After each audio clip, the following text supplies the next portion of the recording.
When we totally embrace that, we become the generous person, we become the generous church, we become the generous organization. Ask yourself the question, can God count on you? Can God trust you?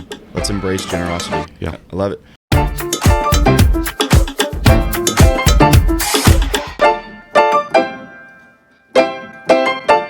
Welcome back to Going Deeper. We're so excited to Going deeper. dive into this conversation today. We had to skip last week. We're going to be skipping next week because we're going to be traveling. It's deer season. We're so excited. Hunting is coming. It's going to be great. This last Sunday we talked about, or this last Sunday we had a missionary. We're not going to say who it was. We had to cut the recording because they're sensitive area missionaries, but they're Tennessee missionaries that we've supported for many, many years. Probably the longest out of any other missionary we've supported. Right. Amazing family, and love getting to be a part of their ministry overseas. And it was just great. I had a funny conversation with somebody the other day. It was at a coffee shop, and I think I was listening to something, and they're like, "Oh, are you Pentecostal?" And I was just like, "Yeah, I am." And they're like, "Well, what denomination?" And I don't know why, but as an Assemblies of God, like pastor, my initial thing is, at least in the South, my initial like feeling is to not wig people out with like speaking in tongues. And I almost pivot from that, and I go, we're all about missions. And I think when you look at all of the Pentecostal movements in the evangelical movement, that's what defines who we are. Sure. More and more. Yeah, I was in a meeting last week with somebody from Heidi Baker's camp and somebody from Global Awakening, and when they heard I was part of the Assemblies, a fellowship, they immediately, boom, missions. Wow.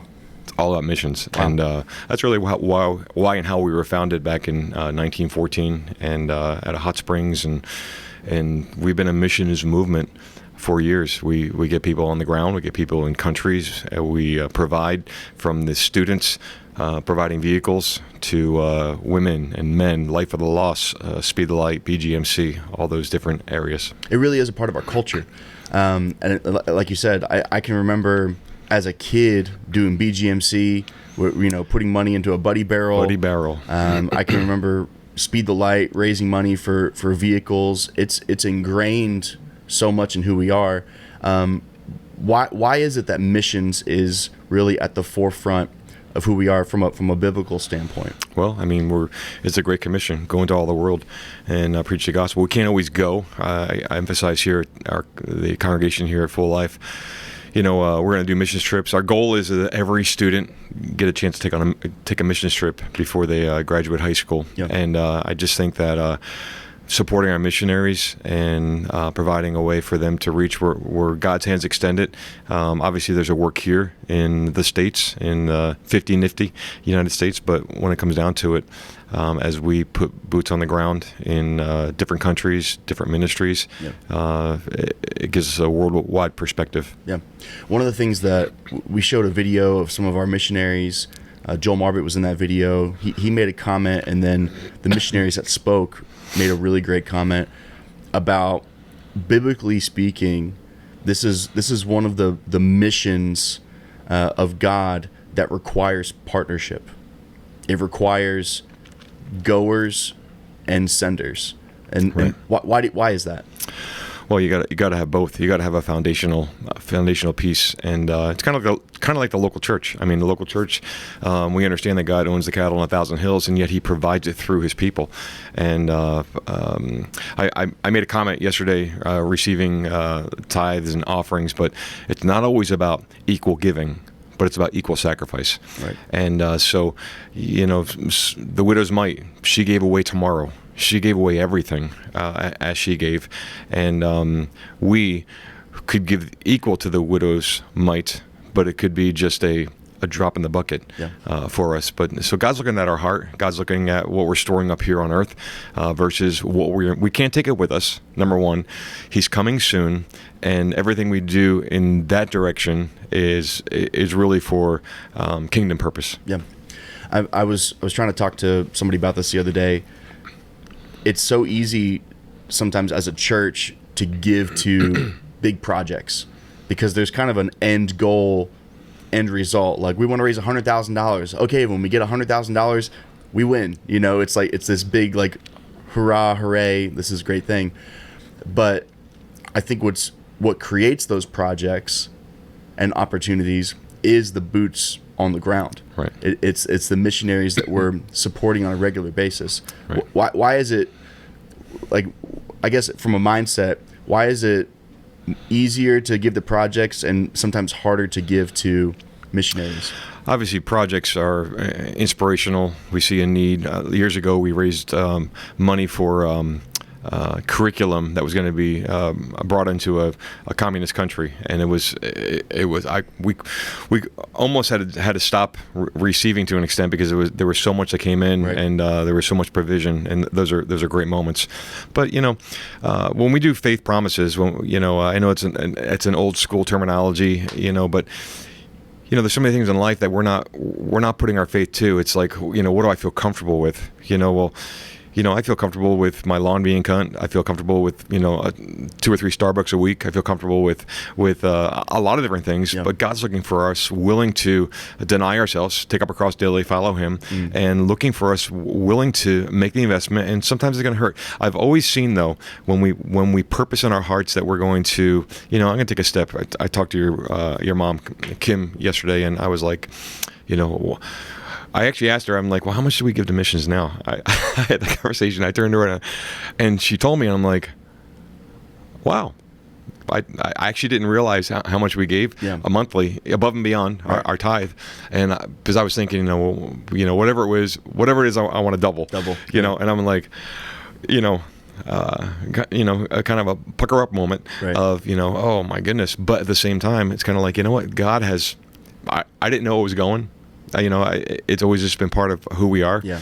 And in those moments, I just think it's those one moment in times. It's those, are you ready for the spotlight? When the spotlight of God is on you, is it going to be like you're withholding? Again, we're part of the managerial process. It's all God's.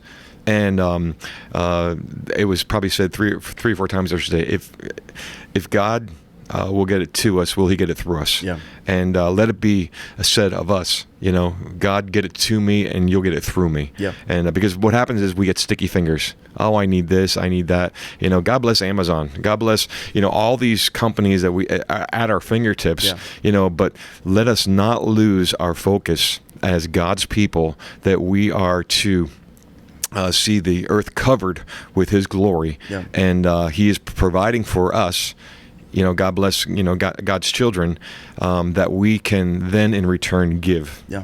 How do we, if it's not ingrained in you, if it's not a part of your culture growing up to give, to be generous, how does someone start? Because you made the comment about, like, I didn't even know this was happening. Like, I didn't even know we were giving. And it's sort of this is who we are. We're going to give. Like, even my wife and I, we were like, we support this many missionaries. Like, can we do more?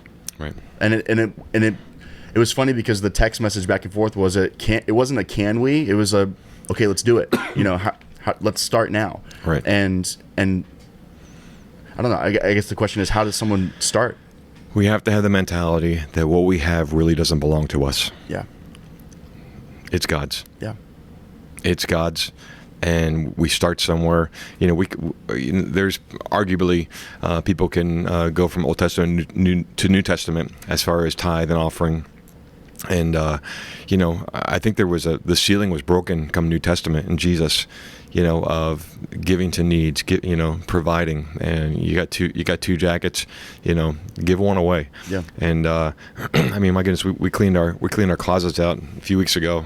Shoes and just stuff. It's kind of like, what do they say? You wear 20% of the stuff you have in your closet. Right. And when there's overflow, I just want to challenge people to do something. Go through your closet. Go to Goodwill. Do something locally. Bring food, cans of food. Buy something extra. Give it out. Yeah. Start somewhere, because what we have really doesn't belong to us. Right. Just last thing, I was gonna kind of point to. I think sometimes we see goers and we see senders, and we think for some reason that we can only be in one of those categories.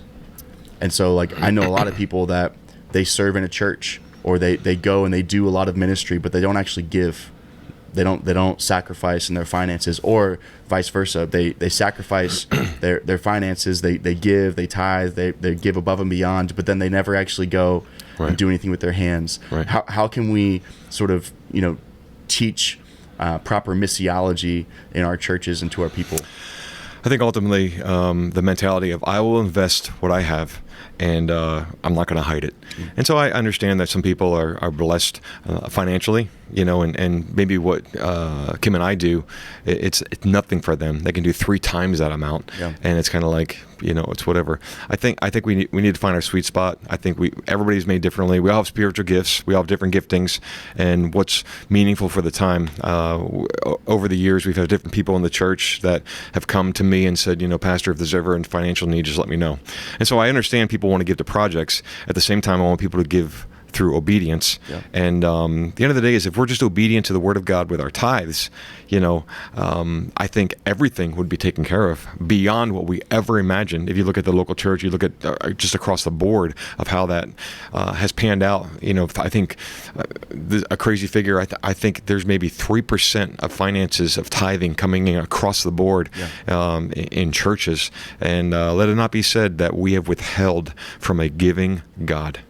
That we've withheld in the blessing that He's given to us. And I'm going to tell you, again, that moment yesterday when I leaned over to your mom and said, hey, what do we actually give to missions? And she told me, I was like, I kind of gulped for a second, and I was like, okay, and we're going to give more.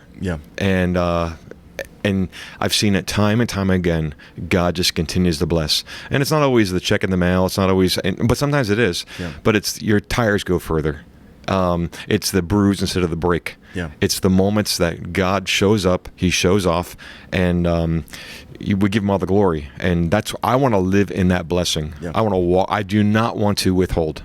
I will not withhold what God has blessed me with. Final thing. Talk really quickly about generosity. Talk about praying, even praying like the prayer of Jabez, that God would increase in our lives. Sure. And because I think a lot of people, there's this sort of fight against prosperity gospel of like, I shouldn't pray for blessing on my life. Like that it's a bad thing. But talk about why it's good. Talk about how God can use us. Sure. I pray for God's blessing every day. In fact, I pray here at the church the blessing of God over the congregation before we leave. And so I don't think there's anything wrong with praying for blessing. At the same time, I think that we're tossing up prayer sometimes when we get sticky fingers. There's a I want to say requirement, or there's a purpose in our lives, that we are going to have to give. We will give an account for how He's blessed us. We will give an account for how He has entrusted us in this process. And He's counting on us to reach Ecuador. He's counting on us to bless Israel. He's counting on us to go to the far-reaching places of the world that have never heard the gospel. And so you got to start somewhere. Start somewhere and watch the provision of God. Don't get sticky fingers. Allow it to flow through you. And I tell you, I would have never imagined years ago that I could give what I'm giving right now. I couldn't imagine it. Could not imagine it. But it had to start somewhere. And for us as a family, we've always been tithers. But we got involved with missions early on with Speed the Light, helping raise vehicles. And I used to always propagate it. I would go out and ask people to give towards it. And the Lord convicted us and said, what? We all need to give towards this too. And not that we weren't, but we needed to step up. And since that point, we have continually seen the provision of the Lord. Now, I can't tell you, there hasn't been moments of, oh my goodness, are we going to make it this week, or are we going to make it this month, and all that. But once you start getting into that flow, getting into that spout, getting into that place where it's just who you are. I mean, I don't even think about it. And I don't want to marginalize what God can do because I've created debt, or I've created things in my life that, I can't do that because I have this payment or that payment. thank God I don't have credit card debt. I have a mortgage and a small car payment. Right. That will be over very, very quickly. And when it all comes down to it, you know what? The Lord moves on my heart. I want to bless here. I want to give to this, and it's the thought that counts. You ever heard that statement before? It's a thought that counts. You got to start somewhere. Yeah. And I tell you what, when a church can capture it, a household can capsule it, to understand that God is desirous to use us. Yeah. It's these hands, it's these feet, Yeah. it's this mouth that God would use. And so when we totally embrace that, we become the generous person, we become the generous church, we become the generous organization that truly, ask yourself the question, can God count on you? That's so good. No, yeah. Can God trust you? Let's embrace generosity. Yeah. I love it. Hey, this has been Going Deeper. Hope you enjoyed it. We all over the next few months, we're diving deeper into missions and missions focus, missions giving. We're going to be feeding over 100 families a month from now until the end of the year. Come on. We're so excited. Operation Christmas Child coming up. God is moving here in Franklin, Tennessee, and we're excited for you to be a part of it. This has been Going Deeper. Going deeper. Going Deeper.